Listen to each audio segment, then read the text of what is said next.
오늘 오랜만에 교리 설교를 좀 하려고 합니다. 특히 오늘은 그 성경에서 하나님께서 이 세상을 다스리는 방법이나 하나님의 뜻에 대해서 우리가 이해하지 못하고 있는 것들이 참 많습니다. 읽어도 잘 모르겠고 또 납득이 안 가게 행사하시는 경우도 성경에 있습니다. 그 중에 우리를 좀 힘들게 하는 것 중 대표적인 것이 뭐냐면 이제 예정에 대한 겁니다. 하나님의 예정하심. 이게 참 이해하기가 어렵죠.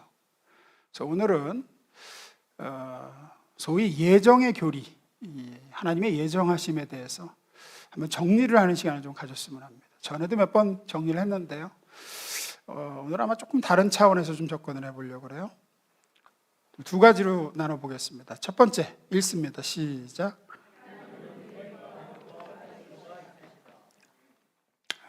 성경이 말하는 하나님의 예정에서 제일 중요한 게 이겁니다. 하나님은 계획과 목표가 있으시다는 얘기예요. 성경은 정말 수도 없이 하나님의 예정과 하나님의 택하심을 반복해서 얘기합니다. 그래서 이 예정은 어떤 특정 교단의 교리가 아니라 성경이 얘기하고 있는 바예요. 너무 많아요. 너무. 이거를 부정할 수가 없어요. 이건 뭐 애매하게 얘기하신 것도 아니고 아주 콕 집어서 그냥 여러 번 얘기하셨어요. 그냥 오늘 본문이 있는 에베소 1장만 해도 예정에 대해서 얼마나 많이 얘기하고 있는지 몰라요. 세 군데는 다 읽을 수 없으니까 딱 세 군데만 볼게요. 1장 5절, 9절, 11절 봅니다. 보면 그렇게 얘기하죠. 그 기쁘신 뜻대로 우리를 예정하사 그리스도 예수로 말미암아 자기 아들들이 되게 하셨다. 9절 그 뜻의 비밀을 우리에게 알리신 것이요 그의 기뻐하심을 따라 그리스도 안에서 때가 찬 경륜을 위하여 예정하신 것이니 모든 일을 그의 뜻대로 그의 뜻의 결정대로 일하시는 이의 계획을 따라 우리가 예정을 입어 그 안에서 기업이 되었으니 미리 정하셨다. 이미 정하셨다. 이거를 비단 에베소서뿐만 아니라 뭐 헤아릴 수 없이 많습니다. 그래서 예정론은 장로교 교리 아닌가요? 이렇게 얘기하시면 되게 무식한 겁니다. 성경이 너무 많이 얘기하고 있기 때문이에요. 그런데 우리가 이 예정에 대해서 하나님의 예정하심에 대해서 얘기하면 대개 사람들이 당황하는 게 뭡니까? 모든 게 다 하나님이 미리 정하신 거라면 그렇게 정한 대로 되어진 거라 그러면 내가 오늘 교회에다 넘어진 것도 하나님이 예정하신 거고 오늘 이 옷 입고 그 자리에 앉는 것까지 다 하나님이 예정하신 거냐? 그러면 내가 하는 건 없는 거냐 그럼? 나는 아무리 어떻게 해도 하나님의 그 정하신 것을 벗어날 수 없다 그러면 거기서 또 하나 더 나가서 이게 더 힘들죠. 예수님께서 기도하신 내용에 보면 요한복음에 예수님이 이렇게 기도하셨어요. 17장 12절입니다. 내가 그들과 함께 있을 때 내게 주신 아버지의 이름으로 그들을 보존하고 지키었나이다. 그 중에 하나도 멸망하지 않고 다만 멸망의 자식뿐이오니 이는 성경을 응하게 함이니이다 그래요. 예수님 지금 기도를 뭐라고 하시느냐면 십자가에 달리시기 전에 기도하신 내용이거든요.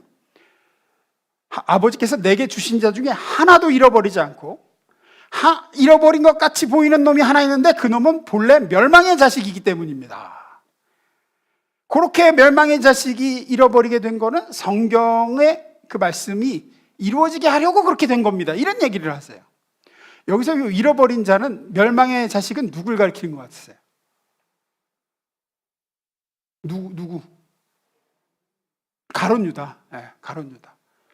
예수를 판 가룟 유다를 가리키는 말이죠. 12제자 중 가룟 유다만은 원래 멸망의 자식이었지 예수님께서 품으려고 애썼는데 놓쳐버린 자가 아니란 얘기예요. 지금 예수님 얘기란. 아버지께서 제게 주신 자 중에 하나도 제가 잃어버리지 않았습니다. 떠나간 자가 하나 있는데 그는 내가 잃어버린 게 아니라 그가 멸망의 자식이기 때문에 떠나간 겁니다. 이렇게 얘기하신단 말이에요. 이게 더 당황스럽죠. 왜? 구원할 자도 정해놓으셨고 이렇게 멸망할 자도 정해놓으셨다 그러면 우리는 우리 자신의 운명에 대해서 아무것도 할 일이 없다는 얘기냐? 아무리 어떻게 해도 멸망할 놈은 멸망한 거고 아무리 막 살아도 구원하기로 예정된 놈은 구원받는 거다. 그러면 이게 당혹감을 감출 수 길이 없죠 이게. 그래서 우리가 예정이라는 말이 나오면 우리가 항상 물고 늘어지는 질문이 야, 이게 얼마나 대단하고 신비로운 말씀인가. 우리를 향한 하나님의 사랑이 아주 오래전부터 시작됐구나, 이렇게 접근하는 게 아니라, 아니 그러면 가룟 유다가 예수님을 믿지 않고 예수님을 팔아먹고 지옥 간 것은 지가 하고 싶어서 그런 게 아니라 하나님이 그렇게 예정하신 것이니 하나님이 시킨 거나 다름없다. 가룟 유다가 잘못한 게 뭐냐, 이렇게 나오는 거죠. 이제 아담과 하와가 선악과를 따먹고 타락한 것도 하나님이 아셨을까요, 모르셨을까요? 그렇게 될 걸. 아셨단 말이야. 알았는데 왜 선악과를 만들어 놓고 말이야. 그 따먹는 거 막지도 않으시고, 그러면은 그렇게 하나님이 만든 거 아니냐. 하나님의 예정을 따라서 선악과도 따먹은 거면. 그러면 그게 왜 죄가 되냐. 억울한 거 아니냐. 네, 이렇게 되죠. 하지만 성경은 이런 관점에서 예정의 교리를 얘기하고 있지 않습니다. 하나님이 우리에게 예정에 대해서 성경에 게시된 말씀은 이렇게 생각하라고 주신 게 아니에요. 이건 핵심에 빗나간 얘기예요. 하나님께서 예정을 얘기하신 것은 우리의 자유를 제한시키거나 꼭두각시처럼 하나님이 정하신 대로만 따라 살게 되고, 망할 놈은 어떻게 해도 망하고 잘 되면 어떻게 해도 잘 된다, 이 얘기를 하는 게 아니라, 예정의 교리의 핵심은 이거예요. 하나님은 우리처럼 전 인격을 가진 분이에요. 지식이 있고 감정이 있고 의지가 있는 분이라서 어떤 일을 시작하실 때 그냥 막 하시는 분이 아니라 계획과 목표를 세우시고 일을 하시는 분이다라는 게 예정교리의 핵심입니다. 하나님은 계획과 목표가 있으시다고요. 누구를 향한? 우리를 향한 계획과 목표가 있으신 분이에요. 그게 이 성경이 얘기하는 하나님의 예정의 핵심이에요. 에베소 본문을 가봅니다. 읽어봅니다. 시작.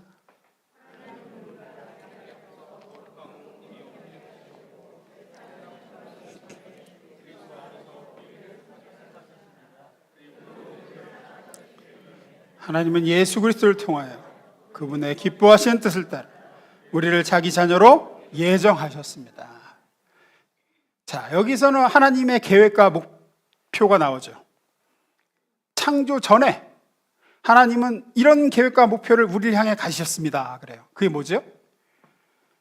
자기 앞에서 우리가 거룩하고 흠이 없는 존재가 되는 거예요. 우리는 죄 많고 흠 많은 그런 존재들이었는데, 하나님은 그런 우리를 향해서 계획을 세우셨어요. 목표가 있어요. 뭐냐? 얘들을 내가 죄로부터 깨끗하게 하고 거룩하게 만들어야 되겠다. 그게 하나님의 계획과 목표셨다는 거예요. 하나님은 이것을 이루기 위해, 그 계획을 성공시키기 위해 자기 아들을 인간으로 보내사 죄가 전혀 없는 아들 예수에게 우리가 저지른 죄와 흠을 대신 갚도록 하시고, 그 결과 하나님의 거룩하고 흠이 없게 만들려고 계획했던 우리, 그 택한 백성인 우리를 하나님 앞에서 정말로 예수 피로 거룩하고 흠이 없도록 만드셨죠. 로마서 8장에 보면 또 이렇게 얘기합니다. 29절 30절 제가 읽습니다. 하나님께서는 미리 아신 사람들이 자기 아들의 모습을 닮게 하시려고 그들을 예정하시고, 자, 여기에 하나님의 계획과 목표가 나옵니다. 하나님의 두 번째 계획과 목표가 뭐예요? 우리를 누구 닮게? 아들 예수의 모습을 닮게 하시려고 미리 정하시고 그리스도가 많은 성도들 가운데 맏아들이 되게 하셨습니다. 하나님은 예정하신 사람들을 부르시고, 부르신 그들을 의롭다고 인정하시고, 의롭다고 인정하신 그들을 또한 영화롭게 하셨습니다. 하나님의 계획과 목표를 또 얘기해요. 뭐냐? 그렇게 아들 예수의 피로 거룩하고 흠이 없게 만든 우리를 이제는 아들 예수님과 똑같은 성품과 수준과 능력과 지위로 만들어 가시는 거예요. 그래서 최종적으로는 예수님처럼 영화롭게 하는 거. 이거는 지금 진행 중입니까? 이미 다 완성이 됐습니까? 진행 중이죠. 근데 지금 여기 보면은 30절에 영화롭게 하는 중입니다. 그럽니까? 영화롭게 하셨다 그럽니까? 하셨다 그러죠. 우리 아직 영화롭게 됐습니까? 안 됐습니까? 안 됐어요. 우리 아직 안 됐어요. 우리는 의롭게는 됐는데 영화롭게는 안 됐습니다. 예수님처럼 되진 못했어야지. 근데 왜 여기에는 하셨다라고 완료로 얘기할까요? 이유는 하나님께서는 자신의 계획과 목표를 세우시면 그 계획과 목표가 실패하거나 좌절되는 일 없이 반드시 이루시는 분이기 때문에 그래요. 우리는 인간이라 우리는 우리의 능력과 지혜와 의지와 시간의 한계가 있어요. 그래서 계획을 세워도 여러분이 만약에 이제 내년도 2025년에는 이렇게 해야 되겠구나라고 계획을 세우고 목표를 정해도 목표는 그렇게 정했고 계획은 세웠어도 때로는 의지가 약해서 인간의 의지가 무한하지 않죠. 한 3월 달까지는 의지를 가지고 했는데 4월 달 때니까 의지가 고갈돼서 그 목표를 이루지 못하고 좌절될 수도 있고 또 능력이 부족해서 혹은 지혜가 부족해서 이렇게 될 줄은 몰랐어. 그러니까 우리는 내일 일을 알지 못하잖아요. 지금의 관점에서는 그렇게 할 거라고 생각해서 계획과 목표를 세웠는데 그때 가보니까 예상치 못한 일이 폭 발생을 해서 그 계획이 실패하는 경우도 있죠. 우리가 인간이라 그렇습니다. 또 우리는 시간의 한계가 있죠. 시간의 한계가. 여러분 당장 내일 하나님이 우리를 데려가실지 우리는 모릅니다. 그러면 아무리 다음 달 계획을 어쩌고 세워도 하나님이 내일 나를 데려가시면 그 다음 달 계획은 실행될 수 있을까요? 없을까요? 없습니다. 우리는 시간의 한계를 가진 존재입니다. 아무리 능력 많고 아무리 의지가 출중하고 날고 겨도 우리는 시간 안에 제한된 존재죠. 하지만 하나님은 한번 생각해 보세요. 하나님의 계획과 하나님의 목표를 생각해 보십시오. 하나님은 인간이 아니십니다. 하나님은 능력이 한이 없으시고 지혜도 무궁하시고 의지도 다함이 없으시고 시간도 무한하시죠.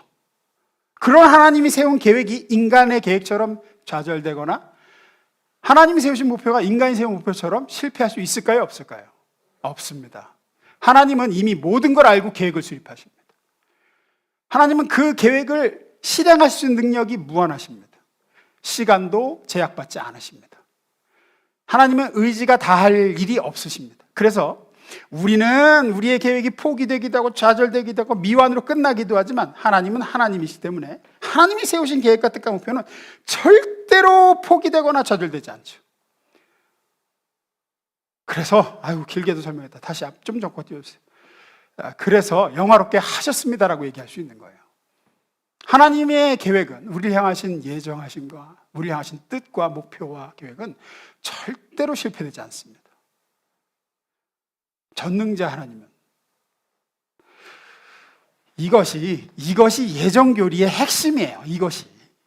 이게 핵심이에요. 누구는 택하고 누구는 버렸는가 이게 아니라 성경이 말하는 하나님의 예정하심은 하나님은 땅과 하늘이 지으시기 전에 이미 우리를 향한 사랑의 계획과 목표를 세우셨고 그 계획과 목표대로 십자가를 통해 우리를 우리의 죄에서 거룩하고 흠이 없게 만드셨고 그렇게 흠이 없도록 만든 우리를 이제는 아들 예수 닮은 존재로 빚어가실 텐데 이 하나님의 계획과 목표는 절대로 좌절되거나 실패하지 않는다.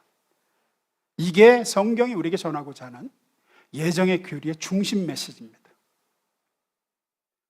그러니까 이 중심을 놓치고 격가지를 붙들고 너무 씨름할 필요가 없다는 얘기예요. 그러함에도 여전히 우리 안에 의문이 있을 수밖에 없죠. 우리의 이성으로 납득이 안 되는 영역이 분명히 있죠. 앞서 말씀드린 하나님은 왜 선악과를 만드셨을까요? 그럼 더 나가서 왜 사탄을 창조하셨을까요?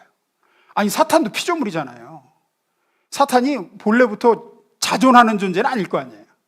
그러면 하나님이 지으셨는데 타락했다. 원래는 설하기 전에 타락할 걸 아셨을까 모르셨을까? 아셨을 거 아니야. 그럼 막으시면 될 거 아니야. 타락 못하게. 왜 그냥 두셨나? 그래서 왜 이 아사리판이 나게 만드셨나? 왜 누구는 안 택했나? 그 사람들은 지옥 가도록 왜 내버려 두시느냐? 다 구원하시면 좋지 않느냐? 사랑의 하나님이 그럴 수가 있는 거냐? 이런 것들이 우리를 여전히 이렇게 뒷꼭지를 좀 땡기게 만드는 질문들이죠. 여기서 근데 제가 질문 드리는 건 이런 질문이 여러분 속에서 자꾸만 나오고 이런 질문에 내가 자꾸 몰두하게 된다 그러면 여러분은 여러분의 신앙을 한번 점검해 보셔야 돼요. 내가 정말 하나님을 믿고 있는가? 왜냐하면 자꾸 이런 질문으로 내가 나아간다는 건 결국은 못 믿겠다는 거기 때문이에요.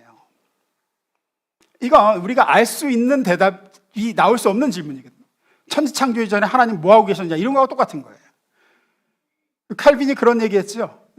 제자가 선생님, 하나님은 천지를 창조하기 전에 그럼 뭐 하고 계셨습니까? 그러니까 바로 너 같은 질문을 하는 놈들을 보내려고 지옥 만들고 계셨다고 그렇게 얘기하죠. 자꾸 이런 게 올라온다는 건 우리가 하나님은 선하시고 하나님은 사랑이시며 하나님은 날 위해서 못하실 일이 없으신 분이라는 말씀을 신뢰하지 않기 때문에 자꾸 그러는 겁니다. 어떤 면에서 처음부터 믿을 마음이 없을 때 사람은 끊임없이 트집을 잡고 싶어집니다. 예정의 교리에 있어서 많은 질문들이 있습니다만 하나님께서 그렇게 정하셨다는 것 말고는 거기에 대해서 더 이상 설명을 할 수가 없습니다. 제가 목사로서도. 하나님이 왜 선악과를 만드셨느냐? 라고 묻는다면 그것이 우리에게 필요한 것이었고 우리를 위한 것이었고 우리에게 결국은 선이 될 것이기 때문에 만드셨습니다 라는 대답밖에 저는 드릴 수가 없어요. 하나님은 모든 것을 우리의 이익과 우리의 유익과 우리의 선을 위해서 결국은 우리의 참된 행복과 복락을 위해서 만드셨어요. 그렇게 하신 것이 우리에게 손해가 되고 우리를 망하도록 만들 분이 절대 아닙니다.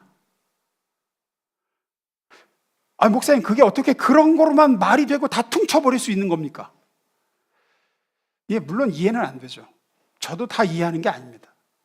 하지만 이런 이해 안 되는 의문들이 제가 하나님을 믿는데 전혀 방해가 되지 않습니다. 왜 그렇죠? 이런 내용들이 모두 모순되지 않게 내 이성과 지성이 속 시원하게 이해와 납득을 얻을 수 있게 설명할 수는 없지만 제가 이거 한 가지는 알기 때문입니다. 하나님은 선하시고 의로우시며 앞서 말씀드린 대로 나를 너무나도 지극히 사랑하시는 분이면 제가 확실히 압니다. 그래서 하나님이 왜 그렇게 하셨을까 모르지만 그게 제가 하나님을 신뢰하는데 방해가 되지 않아요. 자기 아들을 죽이시고 나를 살리신 분이에요. 이스라엘 백성들이 매년 6월절이 되면 6월절 어린 양을 잡아서 피를 그리고 그 고기를 먹고 피를 바르고 그러죠. 한 해 6월절이 끝나면 바로 이스라엘 백성이 하는 일이 뭐냐? 태어날 새끼 양 중 하나를 다음 해 6월절 어린 양으로 정하는 거예요. 그리고 그 양을 잘 키워서 걔는 뭘 위해 키워주는 거죠? 재물이 죽기 위해서 키워주는 거예요. 죽기 위해서 양을 키우는 거예요. 1년이 되면 1년 된 그 수컷을 또 그 다음 6월절에 죽이죠. 하나님은 만세 전에 이 천지를 창조하기 전에 자기 아들을 그렇게 우리를 위한 희생의 제물로 택하셨어요. 그 아들을 우리를 위한 제물이 되도록 그 아버지의 마음이 어땠을까를 한번 생각해 보세요. 그리고 때가 되자 그 아들을 피 흘려 죽여 우리를 죄에서 깨끗하게 하신 분이에요. 근데 그 하나님을 제가 알기 때문에 저는 무조건 하나님 편입니다. 할 말 있으세요? 여기에 대해서 하나님이 틀렸고 이건 막무가내입니다. 납득이 안 갑니다. 아닙니다. 저는 하나님은 절대로 틀리지 않으셨으며 하나님이 틀렸다고 말하는 사람이 틀렸다고 생각합니다. 내가 이해하든 이해하지 못하든 상관없습니다. 하나님에 대한 저의 신앙은 그 무엇으로도 방해받지 않습니다. 이것이 신자의 믿음인 줄로 믿습니다. 만약에 납득이 안 되고 이해가 안 되는 영역이 분명히 있지만 그거는 하나님께 문제가 있어서가 아니라 인간인 제 한계 때문이에요. 우리의 좁디 좁은 지성과 경험의 한계가 문제지 하나님의 문제가 아닙니다. 하나님이 왜 선악과 만드셨느냐, 사탄은 왜 허용하셨느냐, 이런 거의 질문에 대해서 하나님이 틀린 게 아니라 우리가 그걸 이해할 수 있는 수준이 안 되는 것 뿐이라고요. 이해를 듣고 예를 하나 드릴까요? 제가 얼마 예전에 그 그림 하나를 봤어요. 띄워주세요. 이 그림이거든요. 제가 처음 보면서 이건 무슨 초동생이 그린 것 같이 생겼는데 제 눈엔 그렇게 보였어요. 그리고 이거 나도 그리겠다. 이게 애들 발가락 그리는 것 같이 생겼는데, 그러나 이렇게 얘기하는 건 저의 무식함을 스스로 담대히 드러내는 얘기입니다. 지금 이게 누구 그림인지 아세요? 이게 파블로 피카소의 그림입니다. 이상한 소리 좀 내지 마셔. 이거 얼마짜리일 것 같으세요? 정확한 가격은 모르지만 최소 100억입니다. 이게 최소 100억이에요. 이 천재 중에 천재, 거장 중에 거장인 파블로 피카소가 그린 건데 이 사람이 그림을 못 그려서 이렇게 그렸을까요? 아니에요. 다른 그림 하나 띄워주세요. 이것도 피카소가 그린 겁니다. 이게 몇 살 때 그린 것 같으세요?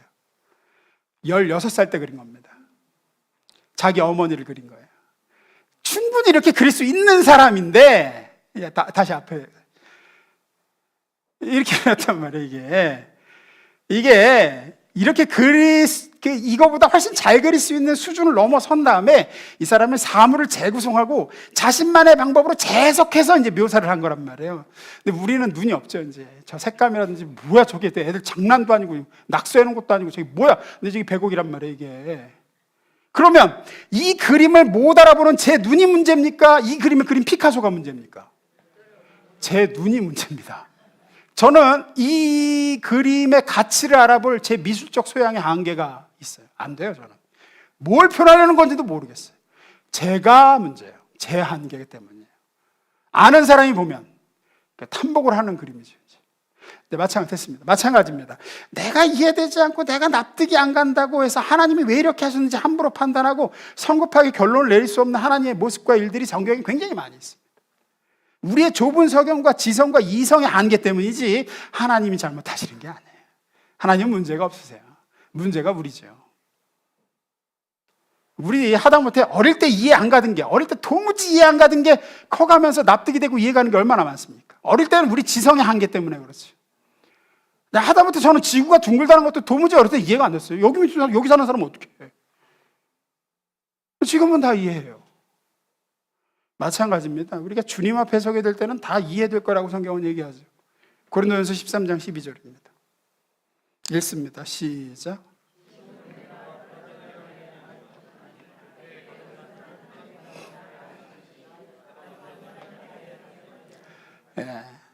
우리 예정의 교리도 마찬가지입니다. 그때까지는 섣불리 판단하거나 이해될 수 없는 신비를 붙들고 시간 낭비하지 마십시오. 우리에게는 하라고 하신 거 하기도 벅차요. 하나님, 나를 사랑하신 하나님을 신뢰하시며 걸어가시고, 예정교리의 핵심, 하나님 날 향하신 완전하고 사랑의 계획과 목표가 있으시고 하나님은 그 계획과 목표를 반드시 이루시는 분이다. 이 핵심 놓치지 마시기를 주임으로 축원합니다. 두 번째입니다. 읽어보겠습니다. 시작. 하나님의 예정교리의 또 다른 핵심은 뭐냐면 우리의 구원이 우리에게 달려있지 않다라는 사실이고 우리를 사랑하시는 하나님께 달려있다라는 겁니다. 그게 또 다른 핵심입니다.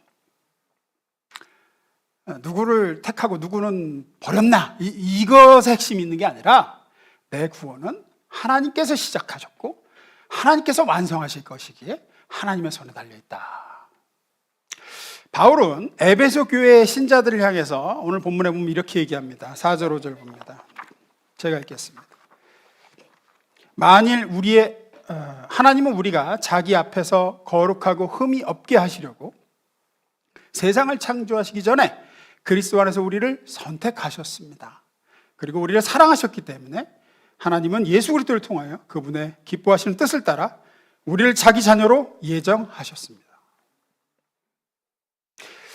이 편지를 받아본 에베소 교회가 있는 에베소라는 곳은 항구 도시였습니다. 당시에 로마에서 가장 큰 항구 도시 중 하나였어요. 그래서 당시 로마 사람들 중 에베소 하면 모르는 사람이 없을 정도로 오늘날의 뭐 뉴욕이나 파리처럼 이름만 대면 알만한 도시가 에베소였습니다. 그만큼 컸고 그만큼 융성했어요. 특히나 아주 상업이 발달한 도시여서 장사를 해서 이익을 남기려고 하는 사람들은 다 배를 타고 에베소로 왔어요. 에베소가 위치가 아프리카와 아시아와 유럽으로 갈 수 있는 그 삼각점에 딱 있는 도시라서 굉장히 항구로서 많은 배들이 오고 갔고 수많은 사람들이 어떻게든지 장사를 해서 돈을 벌려고 모여든 곳이 에베소예요. 여러 민족, 인종, 언어, 문화, 전부 종교 다 모여있는 곳이 에베소였습니다. 그래서 당시의 사람들은 이제 배를 타고 갈 때 지금처럼 배가 그렇게 안전하지는 못했습니다. 그때는 풍랑만 나면 다 죽기도 하고 또 화물이 다 못 쓰게 돼버렸고 큰 손해를 보기도 하고 하기 때문에 항상 자기가 믿는 신을 이렇게 조그맣게 우상을 만들어서 갖고 다녔다 그래요. 풍랑만 나면 신한테 비는 거야지.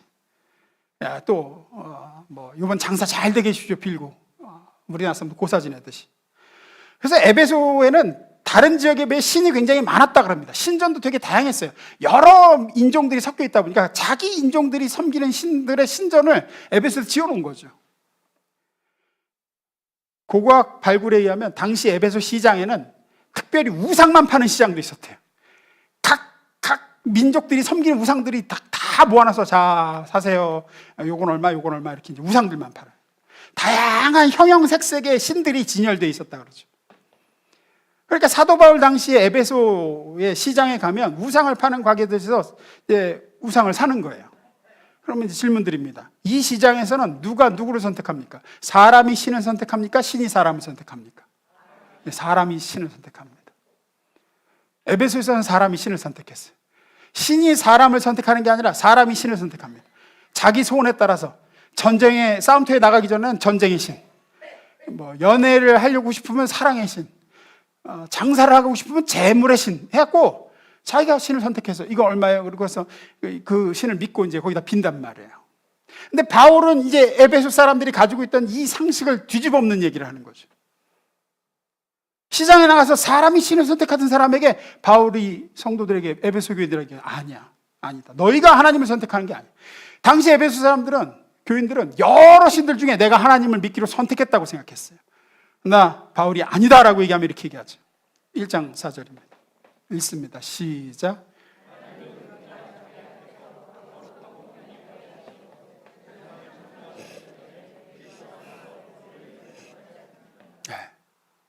아니, 너희가 선택한 게 아니라 하나님이 너희를 선택하여 부르신 거다. 이 당시에는 신이 사람을 선택한다는 말은 어떤 종교 경전에도 나와 있지 않은 굉장히 생소하고 혁신적인 얘기였습니다. 그때 당시에는 모든 종교는 사람이 신을 선택해서 믿기로 작정하는 거였어요. 이건 지금도 비슷합니다. 우리나라에 이제 제일 많이 믿는 종교자는 불교를 예를 들면, 여러분 불교에는 부처가 하나라고 생각하시죠? 사실 부처 여럿 있습니다. 열애가 여러 명이고요. 보살도 무지 많아요. 왜 많을까요? 자기 소원이나 소망이나 필요에 따라서 필요할 때마다 그 보살을 이제한테 가서 빌려고 이게 만들어낸 거죠. 원래 불교는 없었는데 이게 자꾸 만들어졌다 그래요. 그래서 예를 들어서 중요한 시험을 앞두고 있다, 공부해야 된다, 그러면 어느 보살한테 가서 빌리는지 아세요?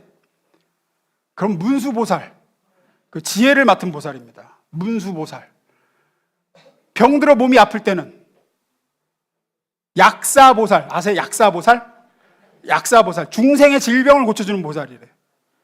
위험에 처했을 때는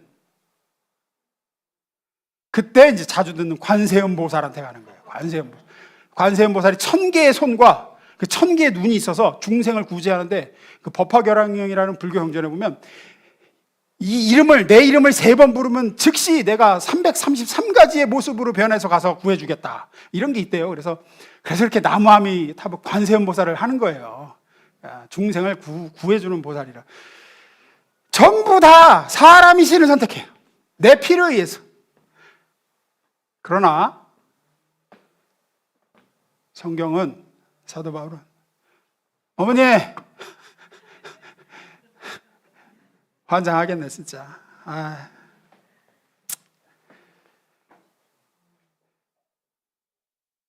소리 좀 내지 마. 소리 좀.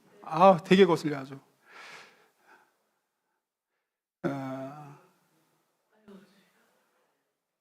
성경은 너희가 그렇게 하나님이 그렇게 힘이 세고 하나님이 모든 죄를 용서해 주니까 내가 하나님 믿기로 내가 선택해야 돼, 내가 결정했다 라고 하지만 그게 아니다라고 하는 거죠.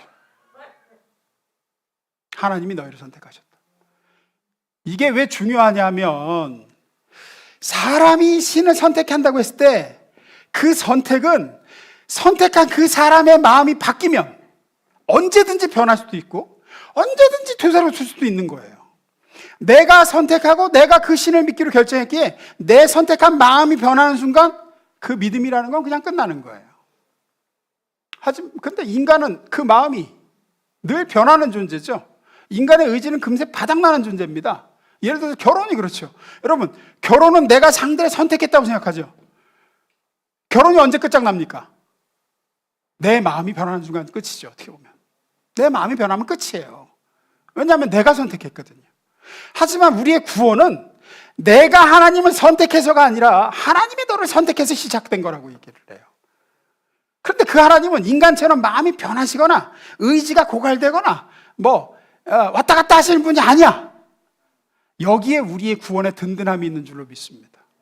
그 어떤 경우에도 어떤 모습이 되어도 하나님과 우리의 구원을, 예를 들어서 결혼이라 그러면 마음 변하면 끝이라고 생각할 수 있지만 하나님은 마음이 안 변하신단 말이에요.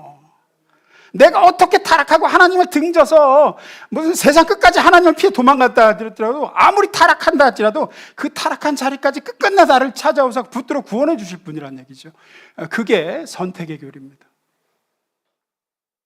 우리를 아들 예수의 형상으로 빚으사 그 보좌 앞에서 찬양을 올려드릴 그날까지 나는 너를 절대로 버리지도 않고 떠나지도 않는다. 왜냐하면 네가 날 선택한 게 아니라 내가 널 선택했고 내 선택은 변함이 없다.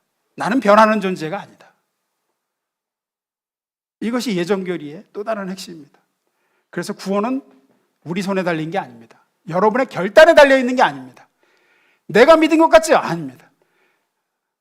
여러분 결단에 달려있으면 여러분 결단하는 그 마음이 바뀌는 순간 여러분 구원도 끝입니다. 그러면 내가 하나님을 선택했는데 그 선택에 후회가 들은 순간 구원도 끝장나는 거예요. 하지만 아니죠. 하나님이 결정하셨고 하나님이 여러분을 구원하기로 선택하셨고 하나님은 그 선택을 바꾸시거나 마음이 변하시는 분이 아닙니다. 그래서 우리의 구원은 확신될 수가 있는 거죠.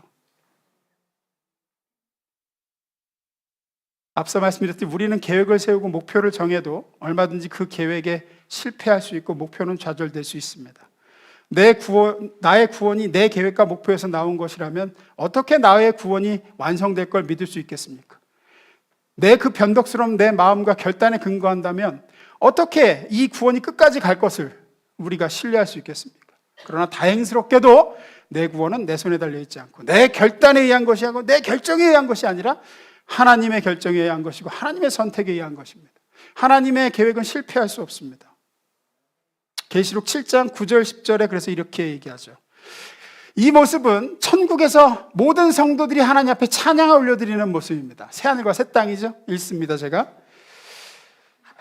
2일 후에 내가 보니 각 나라와 족속과 백성과 방언에서 아무도 능히 셀 수 없는 큰 무리가 나와 흰 옷을 입고 손에 종려가지를 들고 보좌 앞과 어린 양 앞에 서서 큰 소리로 외쳐 이르되 구원하심이 보좌에 앉으신 이와 우리 하나님과 보좌에 앉으신 우리 하나님과 어린 양에게 있도다. 누구에게 있다고요? 성부 하나님과 성자 어린 양 예수에게서, 우리에게서 달려있는 게 아니라 하나님께 달려 있었습니다. 오늘도 이 좋은 주일 일요일 시간에 뭐가 답답해서 이 자리에 나와 앉아 계십니까? 여러 가지 핑계가 나올 수 있겠죠. 남편이 원해서요, 아내가 나가라 그래서요, 안 나오고 예배 빠지면 또 귀찮게 하잖아요. 목자가 귀찮게 하고. 그러니까 그러나 근본적으로 이야기하면 인간이란 죄의 본성을 지녔기 때문에 배우자가 원하고 누가 나오라고 닥달해서 이 좋은 일요일에 매주 여기 나와 앉아있을 만큼 선한 존재가 아니에요. 인간은. 이유는 여기 있습니다. 여러분이 여기 이렇게 매주 나와서 앉아있는 이유가 여기 있어요. 고린도후서 4장. 만일 우리의 복음이 가리었으면 망하는 자들에게 가리어진 것이라 그 중에 이 세상의 신이 믿지 아니하는 자들의 마음을 혼미하게 하여 그리스도의 영광의 복음의 광채가 비치지 못하게 함이니 그리스도는 하나님의 형상이라. 6절 어두운 데에 빛이 비치라 말씀하셨던 그 하나님께서 예수 그리스도의 얼굴에 있는 하나님의 영광을 아는 빛을 우리 마음에 비추셨느니라. 불신자들의 마음에는 안 비추셨는데 택한 자기 백성에는 그 빛을 비춰주셨대요. 그래서 여러분은 분명히 마음 깊이 이 빛에 대한 감각이 있으며 하나님에 대한 감각이 있는 사람들이기 때문에 여기 이렇게 매주 나오는 겁니다. 뭔가 여기 오면 좋고 설명은 할 수 없지만 다른 데서는 맛볼 수 없는 뭔가가 자꾸 맛보기에 자꾸만 일요일이 되면 여기 와서 앉아있는 거예요. 그 이유가 뭐냐? 왜 누군가는 아무 감흥이 없는데 나는 있느냐? 성경은 그 이유가 하나님이 저와 여러분을 선택하셔서 부르셨기 때문에, 그래서 하나님 아는 빛을 우리 마음에 비추셨기 때문이라고 얘기합니다. 이 일을 시작하신 것은 하나님의 시작이었습니다. 하나님의 시작하신 일은 하나님께서 반드시 이루십니다. 하나님은 우리를 구원하기로 하신 그 계획과 목표를 이루실 줄 믿고 감사하며 든든한 가운데 신앙생활을 힘있게 해나가시기를 주의 이름으로 축원합니다. 기도하겠습니다.